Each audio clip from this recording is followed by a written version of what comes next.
Ah, la voix, ça va pas le faire. Réchauffe ta voix. Sorry. J'ai un petit peu mal à la gorge. Oula. Désolée. Bonjour et bienvenue pour ce 3e numéro de Le Bon Conseil. C'est parti, on est prêt, on est prêt. Maximilien est prêt, je suis prête, on y va.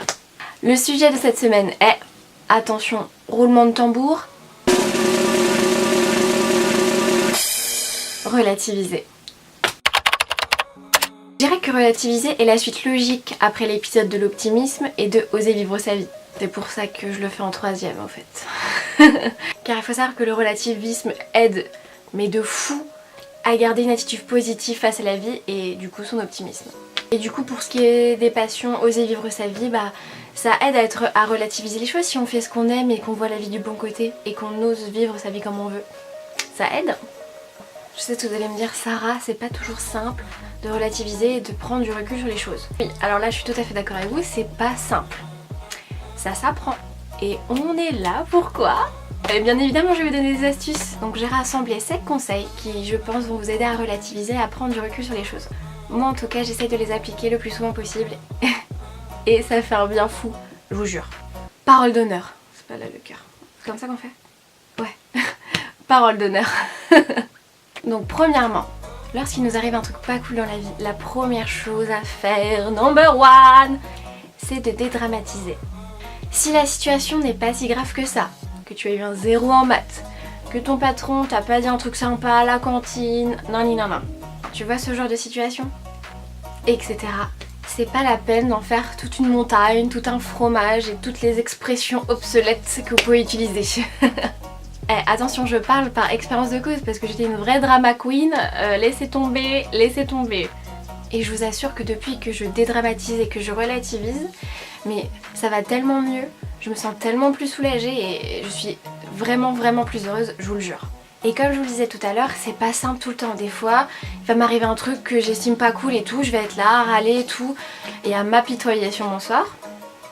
Alors qu'en fait, si tu te poses 5 minutes, tu prends un peu de recul sur la situation, tu réfléchis un peu et tu te dis mais en fait c'est pas si grave, c'est pas grave. Et tu prends la chose du bon côté et tu vas trouver une solution justement pour régler le problème et tu vas voir plus efficace et tu te sens beaucoup mieux. C'est des petits soucis quoi, des petits soucis comme ça, près de rien du tout. Donc faut pas, hein. 2e conseil. Putain mais... Ouh là là, ça se dénude. Désolée, il glisse. Il aime bien mes épaules. On reste là, jeune homme. Merci. 2e conseil que je peux vous donner, c'est on chasse les émotions négatives. La colère, le stress, l'angoisse, ça dégage. La première chose qui t'empêche de prendre du recul, c'est toi-même en fait. Donc plus tu vas rester bloqué sur ce qui vient de t'arriver, plus tu vas le ressasser dans ta tête, ça va travailler, tu vas y penser, ça va te saouler. Et plus tu vas attirer les aspects négatifs en fait. C'est bête hein, la négativité apporte la négativité. Alors que je suis sûre qu'il y a des tas d'aspects hyper cool dans ta vie et que tu as de la chance. Vraiment. Ça se cache sous ton nez. Faut... Putain, encore une expression des années 200 quoi. Donc la négativité, les pensées négatives. Hop, 3e conseil que je peux vous donner, on s'accorde le droit à l'erreur. Souvent on est archi dur avec soi-même, mais vraiment. Et ce n'est pas un échec qui va ruiner toute ta carrière. Vraiment pas. Je vais te donner un exemple. Tu vas me dire, cette fille elle passe sa vie à raconter sa vie. Bah ouais, je raconte tout le temps ma vie. Après le bac j'avais plein d'idées en tête, je savais pas trop où m'orienter donc j'ai choisi une voie. Au final ça ne me correspondait pas et je me suis dit que cette année de réflexion a permis de trouver vraiment ma voie et faire ce que je fais aujourd'hui. Donc un échec, un mal pour un bien tu vois. Moi la première on a très peur de l'échec, de rater etc. Alors que l'échec fait partie de la vie. Le conseil numéro 4 que je pourrais vous donner c'est revenez à l'instant présent. Ici, maintenant, tout de suite.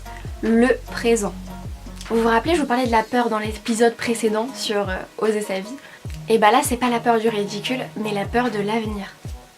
Et cette peur va faire naître la nostalgie, le regret, etc. Et la phrase qui les accompagne le mieux en général, c'est « c'était mieux avant, nanana ». Je pense que vous connaissez. Vous avez déjà entendu cette phrase. Et bien cette phrase et même cette angoisse, etc. c'est juste une illusion qu'on se donne pour se rassurer face à l'avenir. Un exemple. un exemple, ouais. Je vais raconter ma vie, sorry. J'ai signé un nouveau contrat à Disney, donc là je suis actuellement en contrat, etc. Mais ils m'ont changé de boutique parce qu'il y avait une boutique qui avait besoin d'aide plus que d'autres. Donc je me suis pas retrouvée à tendre ça. Ma première réaction c'était bon quoi. Mon cruel, oh. Sarah, actrice 2017. Drama queen, la pro.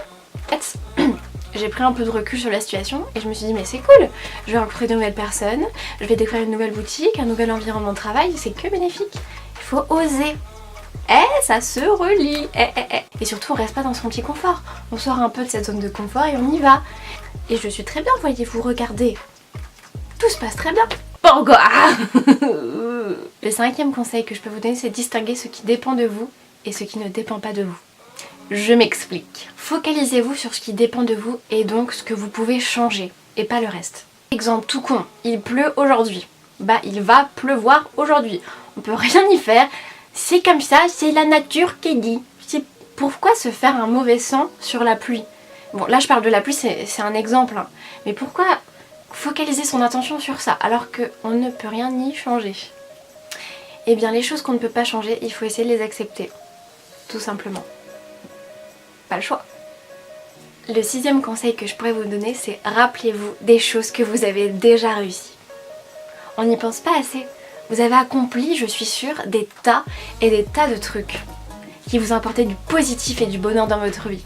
Est-ce que je me trompe? Je ne pense pas. Je suis sûre que si on fait une liste, elle est longue comme mon bras, mon corps, mes jambes, tout ce que vous voulez. Je suis sûre que la liste est très très longue.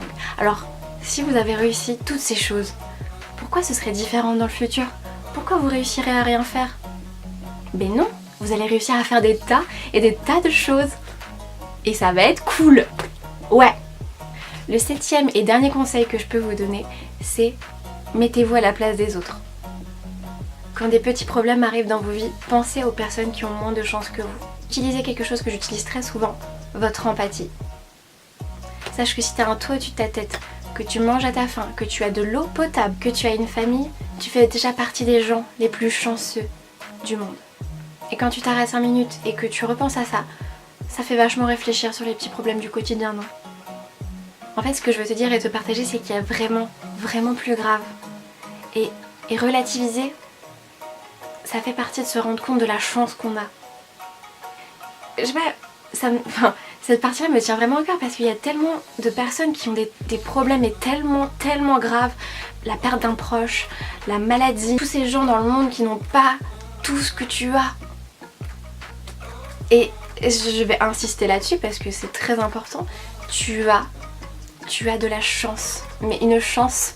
Donc regarde-la et sois-en reconnaissant. Allez, moi je vous laisse sur ces belles paroles. Je vous fais la bisette.